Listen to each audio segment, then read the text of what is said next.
আজকে আমরা বানাবো একটা পেপার পেন স্ট্যান্ড।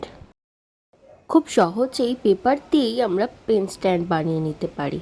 তার জন্য প্রথমেই আমরা হলুদ রঙের A4 পেপারে 7 সেমি ব্যাসের একটা সার্কেল ড্র করে নিয়েছি।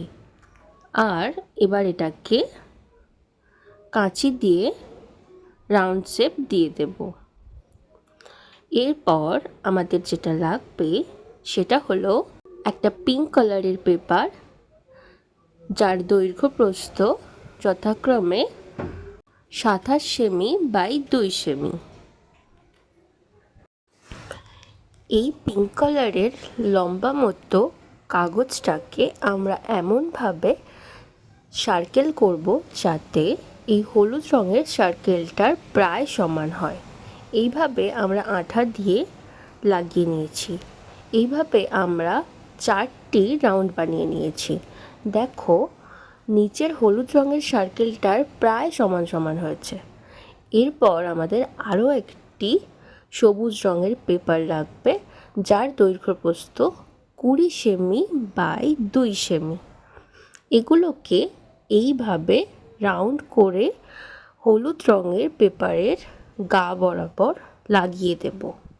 প্রথমে আঠা দিয়ে নিয়েছি, আর এইভাবে ধার করে আমরা প্রতিটি সবুজ রঙের পেপার এইভাবে লাগিয়ে দেব।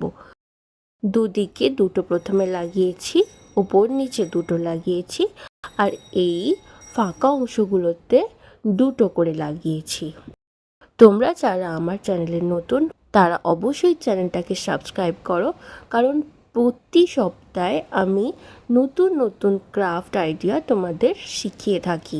আর পড়াশোনার পাশাপাশি যতই ক্রাফট আইডিয়াগুলো তোমরা অ্যাপ্লাই করবে, তত তোমাদের মনোযোগ বাড়বে পড়াশোনার প্রতি।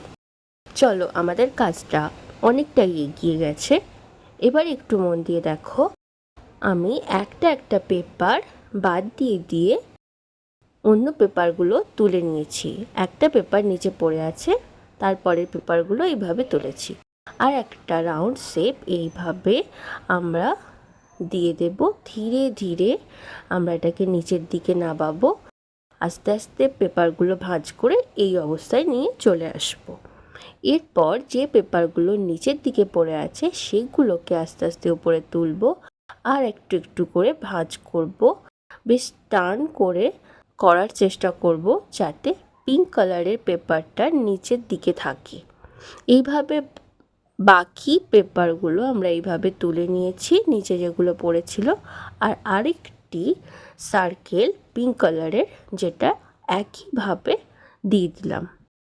এরপর যেটা প্রথমবার তুলেছিলাম যে কাগজগুলো, সেই কাগজগুলোকে আবার তুলতে হবে। এইভাবে চলতে থাকবে।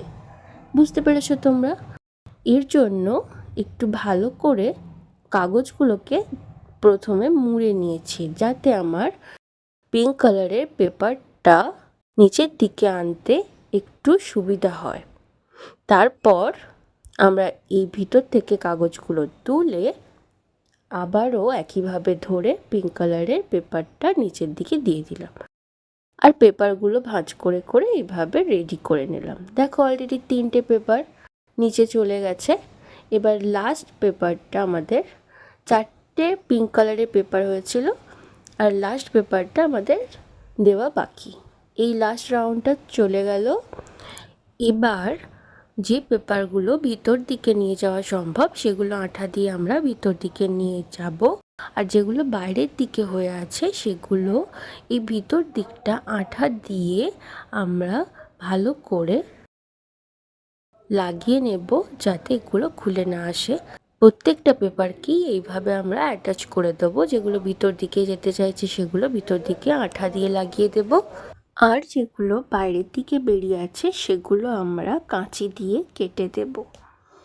এইভাবে আমাদের রেডি হয়ে গেল পেপার পেন স্ট্যান্ড। তোমরা বলো কতটা সহজ ছিল আর কতটা সুন্দর দেখতে লাগছে। খুব সহজেই একটা পেনদানি কিভাবে বানিয়ে নেওয়া যায়, তাও আবার সাধারণ পেপার দিয়ে, সেটাই আজকে তোমাদের দেখালাম। আচ্ছা বলো, তোমরা আর কি কি দিয়ে পেনদানি বানিয়েছো আমাকে কমেন্টে জানাও। আমি আর একটা পেনদানি বানাতে চাই, তোমরা আমাকে বলতে পারবে তোমরা কি দিয়ে পেনদানি বানানো দেখতে চাও? আমাকে কমেন্টে জানাও।